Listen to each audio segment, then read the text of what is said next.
Start చేద్దాం.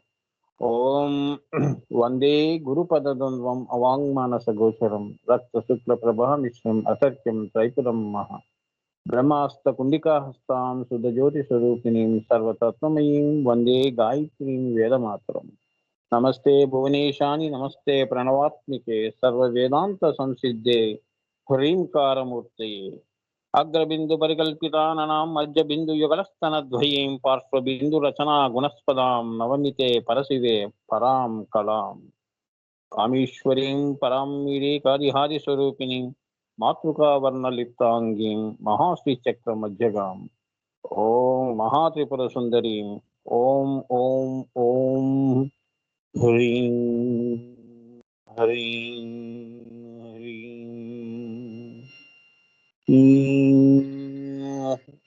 శ్రీమాత్రే నమః. తల్లి ఈశ్వరి పరమేశ్వరి.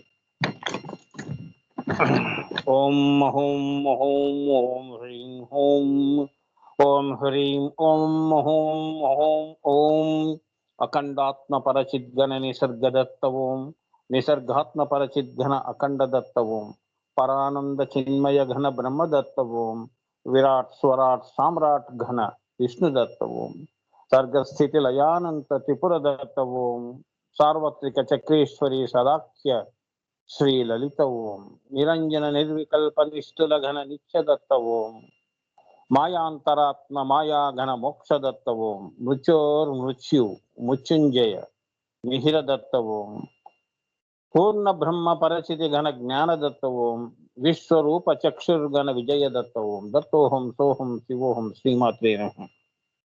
గురుకృప మాతృకృప. నాన్న ఇవాళ కొత్త నామంతో మొదలు పెడుతున్నాం నాన్న. 39వ నామము అరుణారుణ కౌసం ఇదిగా రత్న కింకిణికారమ్య రసనాధామ భూషిత అయిపోయింది నాన్న నామము. ఇవాళ 39కి వచ్చాను నాన్న గురుకృపతో. ఆ నామము కామేశ జ్ఞాత సౌభాగ్య మార్దవూరు ద్వయాన్విత. ఇది అమ్మవారి యొక్క నామం.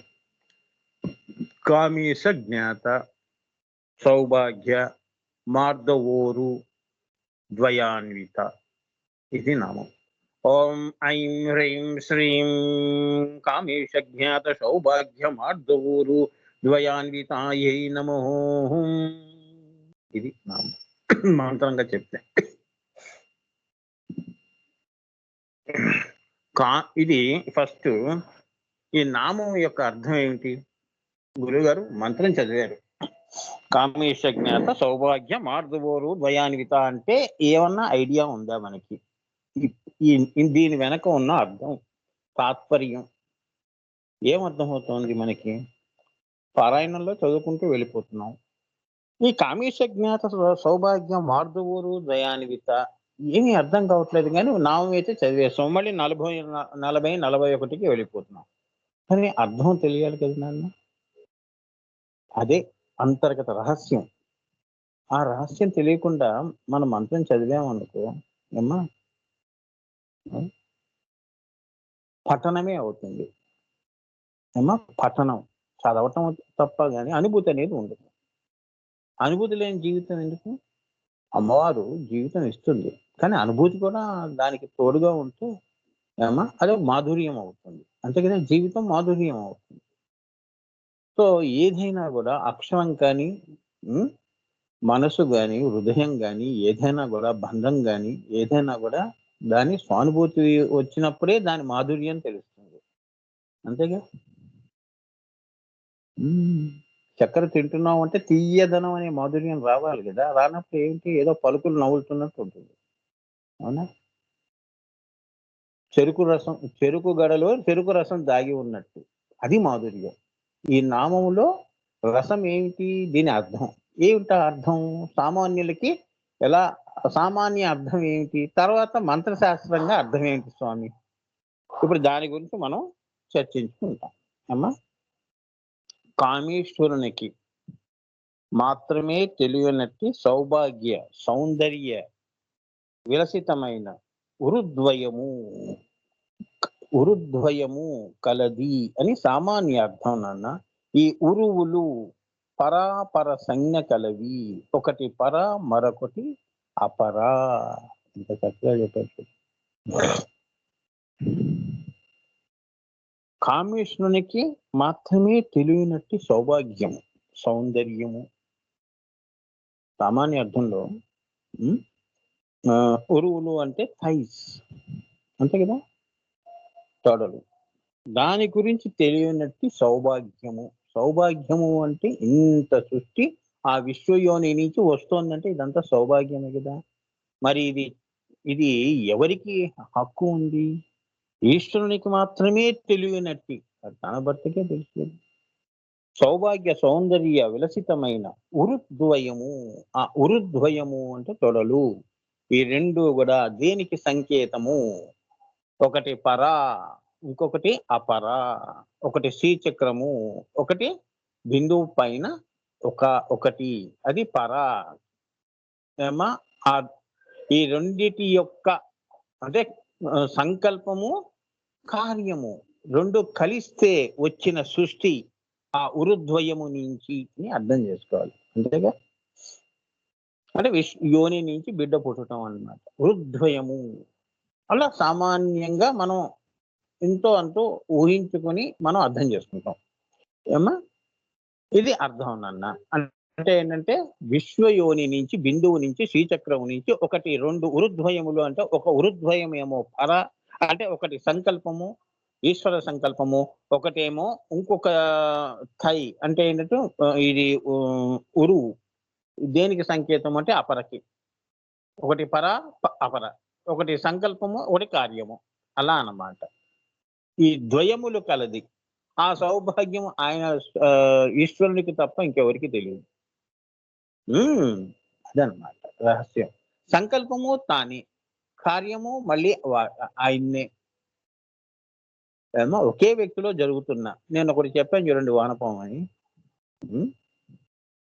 ఆయన్నే స్త్రీ, ఆయన్నే పురుషుడు. ఇంకా వారు దాంపత్యం అనేది ఎక్కడుంది? దాంపత్యం పైన ఒకరే ఉన్నారు వాళ్ళు. అందుకే వాళ్ళు ఆది దంపతులు అన్నారు. ఆమె ఆడ, నేను మగ, మీ ఇద్దరం పెళ్లి చేసుకున్నా. ఇలా చెప్పుకోవటం మామూలుగా ఏంటంటే మిథునము, పెళ్లి జంటండి అంటారు. అంతేగాని దానికంటే పైనది. వృద్ధము అంటే ఒకే వ్యక్తిలో సంకల్పము, అలానే కార్యము, దాన్ని సాకారం చేసే కార్యము, పని. ఆయన్నే స్త్రీ, ఆయన పని కార్యము వచ్చినప్పుడేమో ఆయన్నే ఆ కామేశ్వరి అవుతున్నాడు. సంకల్పం చేసినప్పుడు ఈ జ్యోతియే మళ్ళీ కామేశ్వరుడు అవుతున్నాడు. అందుకని కామేశ్వర రూప పరమాత్మ అన్నారు. అదే రక్త బిందువు, శుక్ల బిందువు. అదనమాట. ఉరుద్వయములు అంటే ఒకటి పర, ఒకటి అపర అని. అదనమాట. ఇప్పుడు మీరు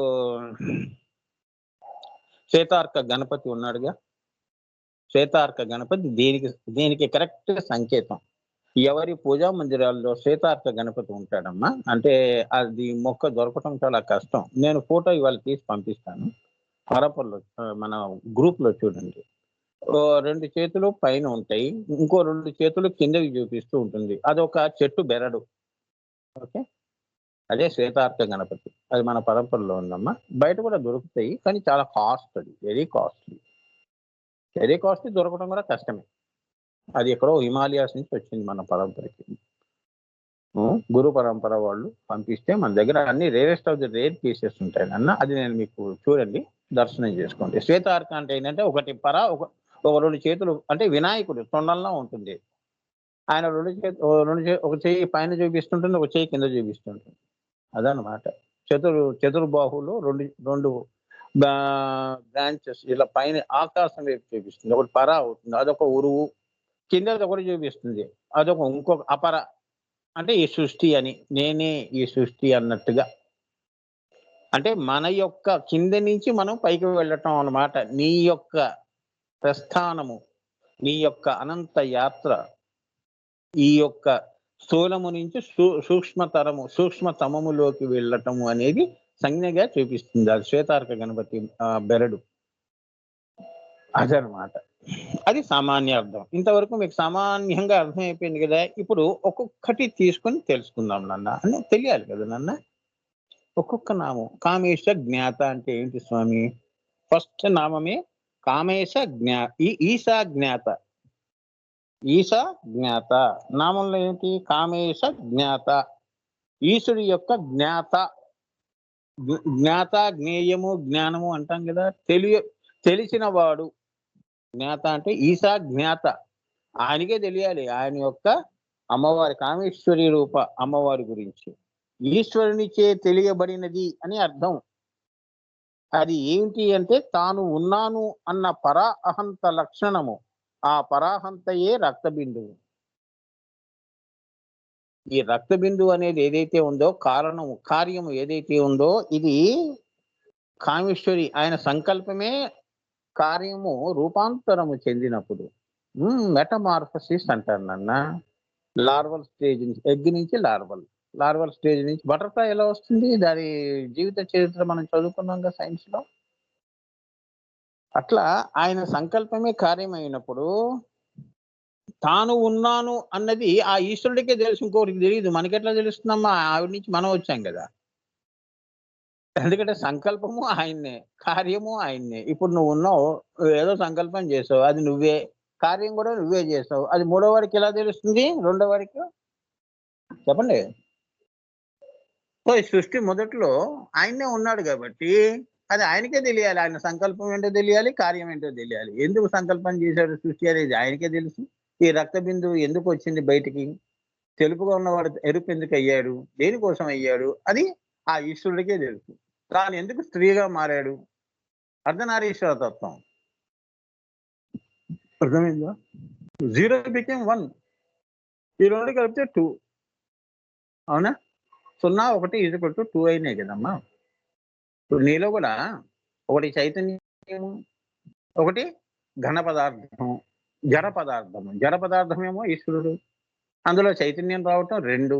అవునా? ఇదే అర్ధనారీశ్వర తత్వం. అక్కడి నుంచి 3. ఈ 2 కలిస్తే 3. పాలుని మరిగిస్తే మేగడ ఎలా వస్తుంది? వెన్న, నెయ్యి, ఇలా అనేకముగా పాలల్లో ఉత్పత్తులు, బై ప్రోడక్ట్స్ అంటారు. అలానే సృష్టిలో కూడా 0, 1 కలిపితే 2 అయింది. ఆ 2 మళ్ళీ కలిసినప్పుడు శుక్ల రక్త ప్రభామిష్టం. మిశ్రమము అంటే కలవటం. ప్రభామిష్టం అతర్క్యం త్రైపురం మహ. ఈ 2 కలవటం వలన ఒక విశ్వయోని అనేది ఏర్పడింది. బ్రహ్మ విష్ణు మహేశ్వరులు వచ్చారని, సృష్టి స్థితిలయ్యా అని. బ్రహ్మాస్త కుండికాహస్తాం శుద్ధజ్యోతి స్వరూపిణి. అది ఆ శ్లోకం నేను రోజు చదువుతాను కదా. ఆ నామం ఇందులో కూడా వస్తుంది. సో ఇక్కడ ఈశ్వరునిచే తెలియబడినట్టు ఈశా జ్ఞాత, ఆయనకే తెలుసు. ఇంకెవరు చెప్పలేరు అమ్మవారి గురించి. నువ్వు చెప్పలేవు, నేను చెప్పలేను. ఎవరు సృష్టిలో 14 భువనాల్లో, ఈ సృష్టి కాదు 14 భువనాల్లో ఆతల వీతల సుతల ఈ కింద కూడా 14 భువనాలు అన్నాను. ఎవ్వరూ కూడా అమ్మవారి గురించి జ్ఞాత, ఈశ్వరునిచే తెలియబడినది అని అర్థం అన్నమాట. అంటే ఏది అంటే తాను ఉన్నాను, నేను ఉన్నాను అనేది నీకే తెలుసు. పక్కవారికి ఎట్లా తెలుస్తుంది? నువ్వు పడుకున్నావో తెలియదు, నువ్వు మేలుకొని పడుకుంటున్నావో తెలియదు. అవునా? నటించేవాడిని అంతే కదా, నటించడం కూడా ఉంటుంది కదా, మనకి ఎట్లా తెలుస్తుంది? సో ఈశ్వరుడికే తెలుసు. ఎందుకంటే సంకల్పము తానే కాబట్టి కార్యం కూడా తానే. నా ఇష్టం అంటాడు. నేనే స్త్రీగా మారి సృష్టిని చేయాలనుకుంటున్నాను. నేను రక్త బిందువు అవుతున్నాను. తెలుపు ఎరుపయింది. తామలపాకులో మరి వేసుకుంటే ఎరుపు ఎలా వచ్చిందో అలా ఎరుపయింది. అయినా అయ్యాడు, తెలిపి ఎరుపయింది. సూర్యుడి నుంచి మరి రంగులు రావట్లేదు, సప్తవర్ణాలు వస్తున్నాయి కదమ్మా. అది మనం తెలుసుకోవలసిన రహస్యం, సృష్టి రహస్యం. ఇది తెలియకుండా సృష్టి రహస్యం ఏం చెప్పి తెలుసుకుంటావు చెప్పు? తోలంలో ఎన్నో పిహెచ్డీలు వస్తాయి, డాక్టరేట్లు వస్తాయి. అసలు రహస్యం తెలియదు కదా. నువ్వు కొత్తగా కనుక్కుంటుంది ఏమీ లేదు. నీకు డాక్టరేట్ ఇచ్చాడు అంటే అది ఆల్రెడీ ఆ రహస్యాన్ని నీకు మొదటిగా నువ్వు తెలుసుకున్నావు, అందుకే నీకు డాక్టరేట్ ఇచ్చారు. అంతేగాని ఆ తెలుసుకున్న రీసెర్చ్ యొక్క ఆ వస్తువు అది ఇంత పూర్వం ఉంది. నీ దృష్టిలో మొదటిసారిగా పడింది కాబట్టి బయటకు వచ్చింది. అంతేగాని మనం ఇక్కడ కొత్తగా సృష్టించింది ఏమీ లేదు.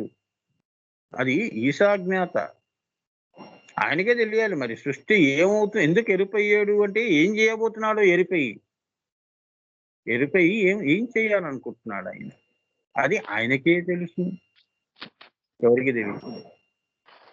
ఇప్పుడు నువ్వు రేపొద్దున ఏం చేస్తావు అనేది నీకే తెలుసు, అవునా? ఏం చెయ్యాలి అనుకునేది నీకు తప్ప మూడో వ్యక్తికి తెలియదు. ఓసారి నీకు కూడా తెలియదు. ఎందుకో చూద్దాం రేపు ఏం చేస్తాను అనేది రేపే చెప్తానంటావు. అప్పుడు నువ్వు నిరీశ్వరంగా ఉంటావు. ఈశ్వరంగా అయినప్పుడు రేపు నేను ఫలానా చోటికి వెళ్ళాలి అని నువ్వు నిర్ణయించుకున్నావు అనుకో, అది నీకే తెలుసు కానీ ఎవరికి చెప్పవు. చెప్పే వరకు ఎవరికి తెలియదు. చెప్పడానికి కూడా ఇంకా సృష్టి లేదు అప్పుడు. అర్థమైందమ్మా? సృష్టి లేదమ్మా. తానొక్కడే ఉన్నాడంతే. తాను తన యొక్క కార్యము అంటే లోపల కామేశ్వరుడు, కామేశ్వర రూప పరమాత్మ తప్ప ఎవరు లేరు అక్కడ. చెప్పుకుందామన్నా. ఇంకా సృష్టి రాలేదు కదా, శ్రీచక్రమే రాలేదు. దేవతలే పుట్టలేదు, అవునా? ఆ పరాహంతయే రక్త బిందువు, అది ఏ ఈశ్వర సంకల్పము. ఆ అహంత అన్నారు కదా, మనది మామూలు అహం. ఈ అహాలన్నిటికీ కూడా అహంకారాకాశ అని నేను చెప్పాను కదా, ఆ పరాహంత స్వరూపం ఏదైతే ఉందో అది ఏ ఈశ్వర సంకల్పము, అది ఏ ఈశ్వర చైతన్యము. ఆ సంకల్పము చైతన్యము ఏమిటి?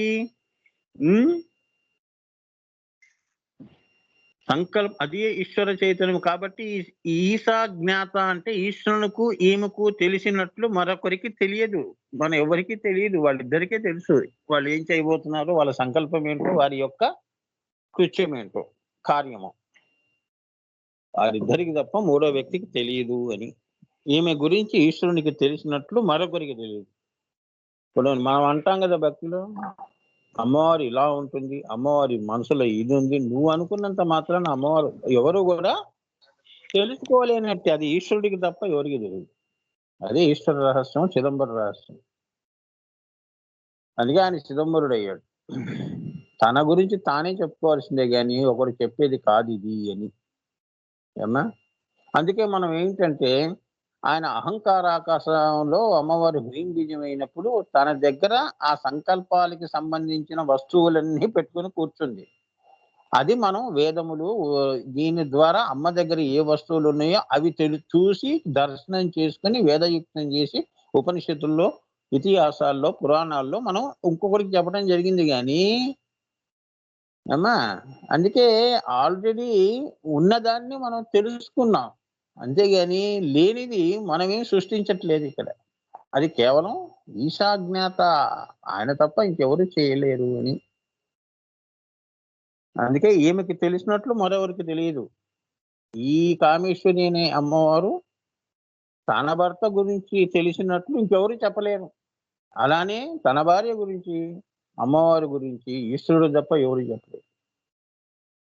అదనమాట వారి యొక్క అండర్స్టాండింగ్. అందుకే దాంపత్యం మామూలుగా మీరు అనుకునే దాంపత్యాలకి అది కాంతితో చేసే దాంపత్యము. ఇది ఇక్కడ మనం భూమి మీద స్థూలంలో చేసే శరీరములతో, ఘనీభవించిన శరీరములతో చేసే వంశాభివృద్ధి కోసం చేసేది సంసారం. వారిది సృష్టి, సర్వ సృష్టి సంకల్పం దగ్గరికి వెళ్ళిపోయారు వాళ్ళు. వారి నుంచి అనేకం అనేది వస్తేనే గాని అది స్థూలంలో సంసారం అవుతుంది. పరాలో ఏమవుతుంది? వారిద్దరు వారిద్దరి సాంగత్యం ఏమవుతుంది? అదే చెప్తున్నాడు. వారిద్దరూ కూడా ఒకటి రెండయ్యారు, ఒకటిలోనే రెండయ్యారు. ఒకటి సంకల్పము, ఒకటి కార్యము అని. అది మరి వాళ్ళిద్దరికి తప్ప సంకల్పం గురించి కార్యానికే తెలుసు, కార్యం గురించి సంకల్పమే తెలుసు. ఇప్పుడు నేను నీళ్లు తాగాలి అనుకునేది ఆ నీటికి తెలుసు. తాగటం అనేవాడు నాకు దాహం వేస్తుంది కాబట్టి నేను తాగటం.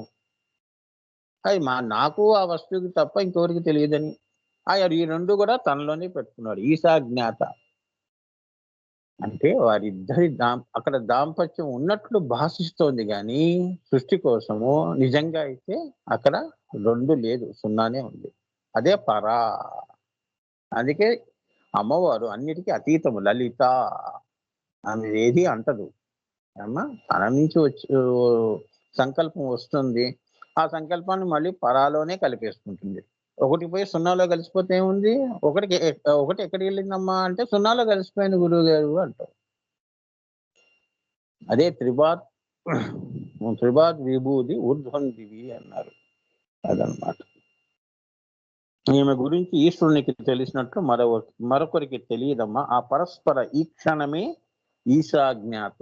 అంత ఈక్షణం చేసుకుంటూ ఉంటారు ఇద్దరు కళ్ళతో అమ్మా. సంకల్పము కార్యము ఇదే లక్షణం మనకు కూడా వచ్చింది. ఇప్పుడు మనం క్లాస్ వింటున్నామా, ఇది సంకల్పం. దీని తర్వాత ఏం చేయాలనేది కార్యం. ఇంకో ఆలోచన వచ్చేస్తుంది. అవునా?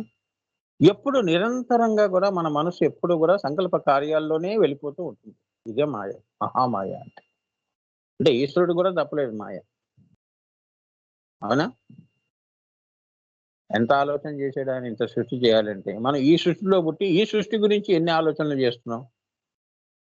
నాన్న డబ్బులు ఇచ్చాడు, లేదా ఇంట్లో వాళ్ళు డబ్బులు ఇచ్చారు అనుకుందాం. డబ్బు తీసుకుని ఏం చేయాలనేది ఎన్ని ఆలోచనలు, ఎన్ని ఊహలు. అసలు మరి డబ్బు ఇచ్చిన వాడికి ఎన్ని ఉండాలి. అవునా? మరి నీకే ఏం చేస్తే బాగుంటుంది ఈ డబ్బుతో? కొత్త బట్టలు కొనుక్కున్నామా, లేదా నా దగ్గర ఏమున్నాయి, ఏవి లేవు. ఇటువంటి తర్కం అంతా చేసుకున్న తర్వాత ఫలానా వస్తువుని కొనుక్కోవాలి, దానికోసమే ఈ డబ్బు అనే ఒక సంకల్పము, కార్యము. ఆ కార్యము మళ్ళీ అంటే కర్త, కర్మ, క్రియలో చూపిస్తావు. ఆ వస్తువు ఆ మర్నాడు పోయి తెచ్చుకుంటావు. ఇటువంటిది ఆలోచన నీకు ఎలా వస్తుందో అక్కడ భగవంతుడికి కూడా మనందరం లేనప్పుడు, దేవతలు కూడా పుట్టనప్పుడు, ఎవ్వరూ పుట్టలేదు, వారిద్దరే. అదే సంకల్పము, కార్యము. అదే కామేశ్వరి అమ్మా. మరి ఆయనకి తెలిసినట్టు కార్యంలో ఏముంటుందో, సంకల్పంలో ఏముందో కార్యంలో కూడా అదే ఉంటుంది. కార్యం లో దాగి ఉన్నదంతా ఈశ్వర సంకల్పం ఎప్పుడూ ఉంటుంది. అంటే వారిద్దరూ ఎప్పుడూ ఉంటారన్నమాట అని సృష్టిలో. ఇది ఈ క్షణము అంటారు. ఇప్పుడు నువ్వు నీ ఫ్రెండ్‌తో మాట్లాడేవన్నీ కూడా అక్కడ కూడా వాళ్ళు ఈక్షణ చేసుకుంటున్నారు. నువ్వేమనుకుంటావు, నేను నా ఫ్రెండ్‌తో మాట్లాడుతున్నాను అనుకుంటావు గానీ, సంకల్పము, కార్యంలో వాళ్ళే ఉంటారు. అంటే చక్కెరలో మాధుర్యము. తీయదనం ఎలా ఉంది? నీకు కనిపించకుండా ఇన్విజిబుల్. చక్కెర కనిపిస్తుంది. నీ స్నేహం కనిపిస్తుంది. నువ్వు కనిపిస్తావు. నీ స్నేహితురాలు కనిపిస్తుంది గానీ, తీయదనం కనిపించదు. ఆ తీయదనమే మేము పో అంటుంది అమ్మవారు. అదనమాట. అందుకే ఈ బాంధవ్యాలు, బంధాలు ఇవన్నీ కూడా ఎలా ఉంటాయి? సొంతంగానే అనిపిస్తాయి గానీ, అవి సొంతం కావు. అదే మహామాయ స్వరూపము. ఈ ఈశాజ్ఞాత వాళ్ళు అలా ఎప్పుడు అలా ఈక్షణం చేసుకుంటేనే సృష్టి ఉంటుంది. వారు గనక కన్ను మూసి మళ్ళీ తపస్సులోకి వెళ్ళిపోయారంటే అంత సృష్టి మహాప్రళయంలోకి వెళ్ళిపోతుందని ఇండైరెక్ట్ గా చెప్తున్నారు. అంతే కదా? నువ్వు వర్క్ చేసినంత వరకు వర్క్ లైవ్ లో ఉంటుంది. అవునా? లైవ్. నువ్వు మాట్లాడుతున్నంత సేపు లైవ్ లో ఉంటుంది. సృష్టి కూడా అలా వాళ్ళు ఈక్షణ చేసినంత వరకు, వారి సంకల్ప కార్యాలు ఉన్నంత వరకు ఇక్కడ ఈ సృష్టి అంతా బతుకుతుంది. వారు ఎప్పుడైతే మానేస్తారో సృష్టి అంతా ప్రళయంలోకి వెళ్ళిపోతుంది. ఈ క్షణం మానేస్తే ఏమవుతారు వాళ్ళు? పరాలో వెళ్ళిపోతారు. పరాశూన్యంలోకి వెళ్ళిపోతారు. అప్పుడు ఎవరు ఉండరు. ఈశ్వరము. అదనమాట. ఈక్షణ అంటే అది. మనం సినిమాల్లో చూసేసి హీరో, హీరోయిన్లు ఇద్దరు ఒకళ్ళ కళ్ళలో ఒకళ్ళు చూసుకుంటూ కూర్చుని ఏవేవో ఊహలు చేసుకుంటూ అది కాదు ఈక్షణ అంటే. ఇది అసలైన ఈక్షణ అంటే. ఈశ ఇద్దరు ఏమన్నారు చివరికి? ఈశ్వరుడికి తెలిసినట్టు మరొకరికి తెలియదు. ఆ పరస్పర ఈక్షణమే ఈశా జ్ఞాత. ఆయన జ్ఞాత. ఆయనకే తెలుసు. ఎటువంటి ఏం తెలుసు? సకల శ్రీచక్రము బిందువు నుంచి భూపురాది సంకల్పము, కార్యము పైన పరాశూన్యము ఏదైతే ఉందో, ఆ పరాశూన్యం నుంచి సంకల్పం ఎలా వచ్చిందో, ఆ సంకల్పం కర్త, కర్మ, క్రియగా సృష్టి ఎలా జరుగుతుందో అంతా ఆయన ఆయన సంకల్పము మరియు దాన్ని ఎలా సాకారం చేశాడు అనేది ఆయనకి తప్ప, ఆ రెండు ఎప్పుడు ఈక్షణ చేసుకుంటున్నప్పుడు అంటే అక్కడ ఏంటంటే ఒక భార్య, భర్త అని. ఎందుకు కార్యము అన్నారంటే మరి పని చేసేది ఆడది కదా! మోసేది నవమాసాలు మోసేది పని. శ్రీవారు సంకల్పం చేస్తారు. దాన్ని సాకారం చేసేది భార్య. సో, ఈ 2 సంకల్పాన్నే పెట్టుకొని ఆ అమ్మవారు సృష్టి చేసింది కాబట్టి, ఈ 2 ఎప్పుడు ఈక్షణ చేసుకుంటాయి. ఈ జ్ఞానము ఈశా జ్ఞాత. ఇది వారికే తెలుసు. మనకి తెలీదు. వారు చేసుకున్నంత సేపు సృష్టి ఉంటుంది. ఎప్పుడైతే వారు కన్ను మూసేశారో సృష్టి అయిపోతుంది. లైట్ ఉన్నంత వరకు పనులు చేసుకుంటాం. చీకటయిపోతే లైట్లు ఆరిపోయి పడుకుంటాం. అట్లా ఉంటుంది. లైవ్లో ఉంటుంది. అన్ని పనులు చేసుకున్నావా లేదా అలా అన్నమాట.